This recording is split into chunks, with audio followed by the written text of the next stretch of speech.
My Lovely Wife by Rebecca Cochran, copyright 1992.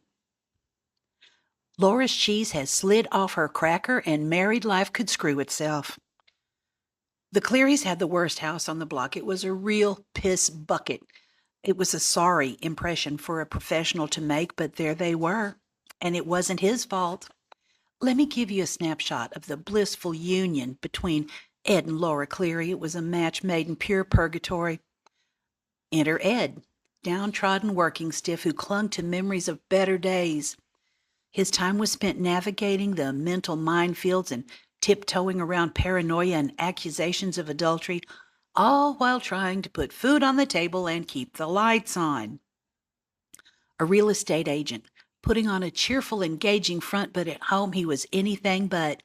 The poor sap was physically abused, manipulated, and almost driven to the edge of a tall building by Laura's behavior. He tried, and he tried to be the loving husband, always greeting her with a cheerful, "Hello, my lovely wife," on his return to their hovel. But it was a hollow comment, really just a ritual by then.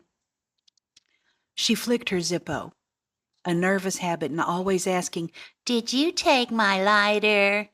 as if it weren't right there in her grubby little paw. Let's be real, that house was a cesspool, and Laura was worse. She no longer left the house at all and barely bathed. She stank to high heaven and either didn't know or didn't care. Newspapers and magazines formed mountains, and the sink overflowed. Half-eaten bowls of something indeterminate sat by a dirty shot glass on the coffee table. She was once a vision of cutesy competence. Blonde, petite, peaches and cream complexion, all that and well-dressed besides, that pronounced, "I have my life together." Laura had been his secretary and the epitome of organization and efficiency. Not a drop of her former self remained. She chain-smoked like a fiend and sprinkled bath powder on the rug like it was her job. It had all happened over a relatively short period of time. It started with mistakes at work and then coming in late if she came in at all. But being married to the boss comes with some perks, and Ed told her to take some time off, and that was it. She never went back to work, and Ed either couldn't or wouldn't say why. Her hoarding had transformed their home into a garbage tip. Though she saw it as her beautiful decorations, towers of yellowed newspapers reached for the ceiling, created narrow pathways through what used to be their rooms. Empty takeout containers festered with mold, their contents long forgotten and unrecognizable. The kitchen sink overflowed with dishes crusted in weeks-old food, flies and maggots. Oh, flies buzzed around the rotting remnants. Clothing, both clean and filthy, clean was rare, formed mountains on every surface, making it impossible to distinguish between furniture and fabric. The smell was suffocating, a nauseating cocktail of cigarette smoke, decay, and human neglect that clung to everything and seeped into the walls. They were living in a rat-infested, split-level ranch of lunacy where the floors were sticky with spilled drinks and ground-in filth, and every step produced a crunch of debris underfoot. The bathroom, dear God, the bathroom had become unusable. The toilet clogged beyond repair, forcing them to improvise in ways that added to the squalor. Windows were blocked by stacks of magazines and boxes containing God knows what. It always cast the house in permanent twilight, even during the brightest days. She would not allow anything to be taken out of the house. The shadow people were secret agents trying to spy on her. She saw them in the windows, peering through the few gaps not blocked by her precious collections. Trapped in a nightmare of her own mind, Laura defended every piece of trash as if it were treasure, not to mention her other delightful delusion, the belief that snakes were coiled in the pantry, which explained where she never prepared her own food and survived on whatever Ed brought home or expired cans that she dug out somewhere from the chaos. My sugars are low, Laura would whine with her usual theatrical melodrama. You don't love me, Eddie, baby. You hate me. This was typically the prelude to a bad evening. There was nothing wrong with her sugars and never had been. But she'd start spitting venomous insults and they'd go down from there. Great way to live, Ed. Great way to live. It was a wonder Ed hadn't ducked and run for the hills, but love was a force to be reckoned with, and dear God, the stench from her incessant chain smoking smelled like an ancient bar room. And I know we've mentioned it, but you just don't understand how bad Ed hated it. He didn't smoke himself, and his clothes reeked. He noticed, people noticed, and he noticed them noticing, and it was a great deal of embarrassment. As Laura's world grew smaller and more isolated, confined to the fetid walls of their hovel, she began seeking companionship in the most unlikely places. That's when she found comfort in the company of a large black and white rat that she called her friend, her only friend. Really, since she'd driven away anyone who might have cared, she said he was a king, king of the whole world, and she'd sit and talk with him for hours in that sing-song voice usually reserved for babies and puppies. "Isn't that right, Your Majesty?" she'd coo, offering scraps from her trembling fingers. I don't get it, but I don't have to. The woman was losing her mind, and if a rodent brought her some measure in peace in the chaos, well, then just so be it. It was a real rat, not some hallucination. It was probably someone's escaped pet, drawn by the wonderful scent of trash and rotting food wrappers that permeated every corner of the house. Ed didn't interfere in that relationship either. The rat was probably the most stable thing in Laura's life at that point. It made her happy, and taking it away would have caused no end of grief. Another screaming fit that would have the neighbors calling the cops.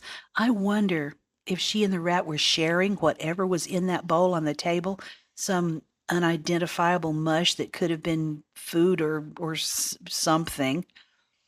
It was a challenge when your wife wouldn't take her pills or see a doctor. As she told it, those pills were poison and the treatment was brutal. She had no way to actually know, but yet she could tell you all about it. Laura continued her downward spiral, oblivious to the mess and chaos around her, losing more of the plot as she went, unconcerned with what she was doing to Ed. She was an emotional sponge, but she couldn't help it. She was sick, very, very sick in ways that Ed couldn't help. Ed had gone through the gossip mill a while back that Ed had killed her and buried her in the basement. That was why no one ever saw inside the house or saw her outside. The loud arguments at night dispelled that theory pretty quickly. And so the story continues, a sequence of events so absurd and complicated where the line of reality and imagination gets very, very fuzzy. And the only certainty was the one-sided love that kept this peculiar couple together until it reached the boiling point and Ed just couldn't take it anymore. It was one of her screaming fits that had her slapping and punching, starting arguments over little imaginary crap that only mattered to her or was real to her, belittling him, the insults, the threats, her lack of ability to listen or understand. Through it all, Ed never raised a hand other than to block a blow. Then she threw herself on the floor like an uncontrollable toddler. Ed had it. Ed had it. And he quietly left the house. His favorite keychain in his hand. It was a blue plastic painted clown worn with time and age. It was a little gift from Laura on their first date. She had won it at the carnival in a ring toss game, back when she'd been a bit more herself. Trying to talk to Laura was like butting heads with a mule, and he needed a break, even just for a little while. Time to get his head around acting on the idea that he had come up with months ago. His face flushed with frustration and embarrassment at what he was thinking. As he walked down the street, he passed by hookers soliciting in the shadows, their faces hollow with desperation under flickering streetlights, half of which had been shot out or simply burned out and never replaced. Pawn shops lined the blocks with their garish neon signs buzzing and crackling, advertising cash for gold and we buy anything. In windows protected by thick security bars, homeless people huddled in alleyways behind dumpsters overflowing with garbage that hadn't been collected in weeks, some warming their hands over trash can fires that sent acrid smoke drifting across the cracked sidewalks. Boarded up storefronts displayed for lease signs that had been there so long they'd become part of the permanent scenery. Graffiti covered every available surface, not the artistic kind, but the angry tags and profanity scrawled over layers of previous markings. The few businesses still operating kept their windows covered with metal grates even during the day. Broken glass crunched under his feet from car break-ins and smashed bottles, while weeds pushed up through cracks in the pavement where the city had long ago given up on the maintenance. This used to be a nice place, working-class families with kids riding bikes on tree-lined streets, good schools where the teachers actually showed up, corner stores that didn't need bulletproof glass at the counter. But that was before the factory closed and before the drugs moved in, before hope packed up and left with anyone who could afford to do so. Now, with his house in unsaleable condition, he had no choice but to stay. Gentrification hadn't landed here, and from the looks of things, it never would. So Ed heads over to the chicken shack with the heavenly aroma of yard bird wafting out into the street. Best fried chicken on the planet. And at least the neighborhood still had that going for it. Ed ordered his usual, a bucket of extra crispy side of waffles and blackburn syrup, thinking that comfort food might help ease the tension when he brought up the topic of having Laura committed. Maybe not talk at all. Maybe just eat. He probably shouldn't tell her anything, just make it happen. Chicken and waffles was going to make it a little easier. Institutionalizing Laura was a tough choice to make, but best for all involved. As he headed back home, the weight of his decision beat down on him. He caught a goosebump feeling that unseen people were watching and judging him. He straightened his suit jacket. That was a habit he formed from his desire to be seen as a professional and in control, when the exact opposite was true. Returning home, Ed took a deep breath, steeled himself for whatever the night held. He knew it wouldn't be easy, but he was determined to do what was best, no matter how much it hurt. So after she went to sleep, if she slept, he would explore in-house care facilities. A cuckoo clock vacation wasn't going to be cheap. But wait. Hold your horses just a skinny minute. What he saw from across the yard wasn't normal, not even for Laura with her nocturnal shenanigans. Oh, fuck beans. Her night owl activities were underway, in a big way, and he was in for another very long and sleepless night. From across the yard, he saw shadows of grotesquely twisting silhouettes on what he could see from the blinds in the living room. He heard sounds of a struggle, fangs falling, Laura struggling, a man's deep, throaty growl. Oh, shit, there was a fight going on inside the house. Pieces of a horrifying vision materialized through the grimy window. A shadowy figure, menacing and huge, was straddling Laura as they thrashed on the living room floor. The intruder's massive frame blocked most of the light, but Ed could see enough.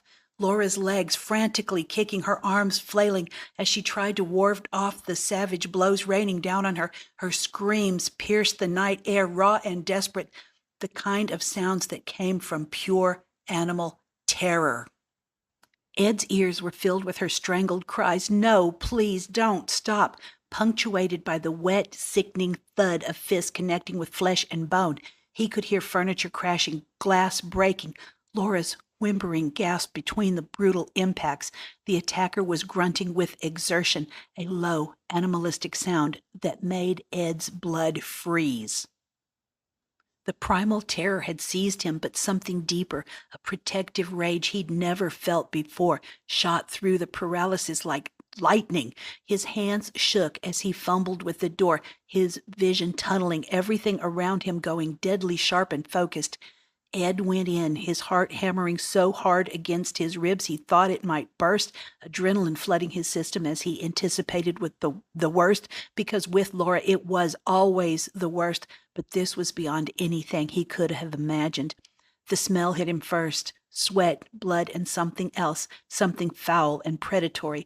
Laura was pinned beneath the intruder, her face already swelling, blood streaming from her mouth and nose. She was making choking sounds, trying to breathe through the assault. The attacker had his hands around her throat now, squeezing, and Laura's struggles were growing weaker. In the struggle, Ed had no idea what to do. He had never so much as been in a fight in his life. His mind went blank except for one thought. Stop this now.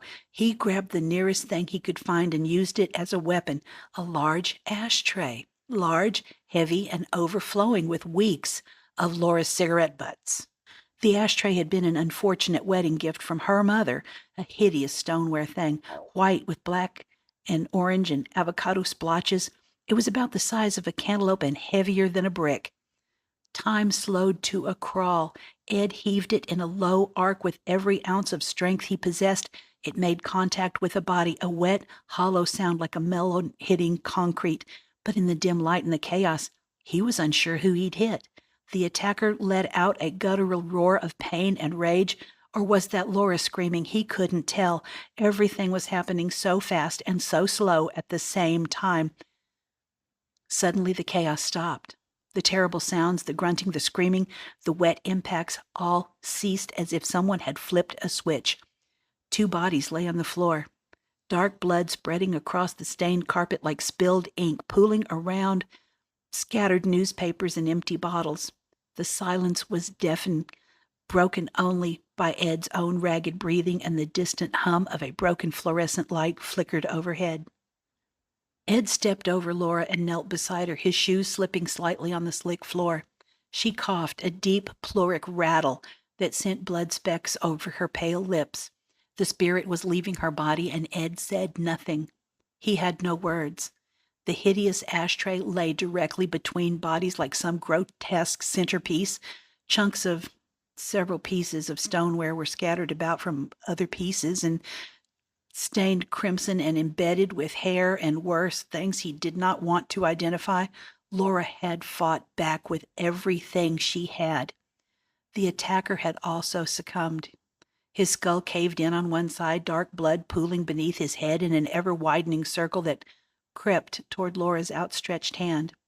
The metallic smell of blood mixed with the stench of the house hit Ed like a physical blow, making his stomach lurch. Ed's head was spinning as he stared at the carnage. What had he done? The gore paralyzed him. So much blood, more than he had ever seen, soaking into the newspapers and trash that covered the floor. Laura's eyes glazed over now, fixed on something he couldn't see, and her breathing became shallow, wet gasp. He should say something, anything, some final words to his wife, but his throat had closed up completely. There were no words. He was frozen between horror and a creeping sense of self-preservation that disgusted him even as it took hold. In the heat of the moment, he had acted on pure instinct, but now his actions could bite him in the ass. The neighbors had heard their fights before. The police would ask questions, and here he was, kneeling in a pool of blood with a murder weapon scattered around the bodies. Oh, dear. Good sense returned to him in a couple of minutes or moments. Who knew exactly how long it was? He made some rapid-fire decisions and ran with them. Had he killed someone? He didn't know. Who did the ashtray hit? Again, he didn't know. His breath came in short gasps as he tried to process. This had never been a part of the plan. Had he killed Laura when only trying to be her hero? Had he killed the man whom Laura may have actually invited into the house? Sweet baby Jesus, what next? What the fuck next? First, wash and hide the ashtray. Let's not get accused of anything. He knew the neighbors had heard the fights before, and it would not be a stretch to point a finger at him. The cops always thought the husband did it. And then hug Laura's corpse. It had to look like he tried, when the truth was, He'd been a coward afraid of the gore. The horror. But the horde. Yes, the horde made it hard to see anything as far as evidence of what happened. For once, that mess had served a purpose. He called 911. The sound of approaching sirens rang Ed back into sensibility. The police recognized the attacker right away. He's a serial thief who had been creating his own crime wave, crawling out of the city's asshole whenever he needed money or a fix. Their response was so dismissive, a callous labeling of the event as a regrettable mishap, and Laura was reduced to a statistic. Questions were asked and answered. His alibi was the chicken shack. The bucket was still on the porch with the receipt. No, he didn't know the man. No, he had just walked in on the scene as the attack was happening. Police took an incident report and then made one of their own to the fire department for hazardous living conditions. They wasted no time getting the bodies collected and getting themselves away from the stench. Ed got a warning from the city before Laura's death was even recorded. It was regarding the state of the house. Or was this just another excuse for investigators to get back into the house? Have a little snoopy snoop, take a little pokey poke, find the possible murder weapon for the possible murder that he may or may not have committed? Couldn't take that chance. The autopsy results said Laura had died of blunt force trauma and the manner of death was homicide. What a fucking revelation that was. Took a degree. Did it take a freaking medical degree to figure out that getting your face bashed in might be fatal? The attacker could have died from several things. They kind of shrugged it off. A brain bleed was most likely, but hey, why waste taxpayer money investigating a piece of human garbage? Let the trash take itself out, right? Save the trouble of a trial and 3 meals a day from county lockup. Laura became one of those unfortunate less dead, the kind of victim nobody gives two shits about. A mentally ill woman living in squalor with a husband who looked guilty as sin. Perfect. Check all the boxes. What could one expect in that neighborhood anyway? It's not like she was some soccer mom in the suburbs. There were no candlelight vigils for Laura. No news crews camping out demanding justice. Just another statistic to file away and forget. Another reminder that some lives matter more or less than others. If you're poor, crazy, and living on the wrong side of the tracks. Ed did his best to clean the stains that would never completely come out. Dark patches that seemed to go deeper into the floorboards no matter how much bleach he poured on them. He gutted the house and only kept a few personal items. He worked mostly at night under cover of darkness when the neighbors' prying eyes were supposed to be asleep. The massive commercial dumpsters he'd rented sat in the driveway like metal monuments to his shame, filling up one after another with decades of Laura's accumulated misery. Well, the hoard and the trash are gone, hauled out in industrial garbage bags that split and leaked and God knows what, soaked into the concrete. He kept a little clothing and a few sticks of rat-gnawed furniture, just enough to make it look like someone still lived there. The neighbors made no effort to hide their curiosity, lingering on their porches during his late-night loading sessions, whispering behind half-closed doors. Mrs. Kowalski, from next door, had taken to positioning herself unapologetically at her front window with a cup of coffee, watching his every move like some kind of unpaid surveillance officer. The sound of the dumpster lid slamming shut echoed through the quiet streets at 2 a.m., followed by the inevitable porch lights clicking on up and down the block.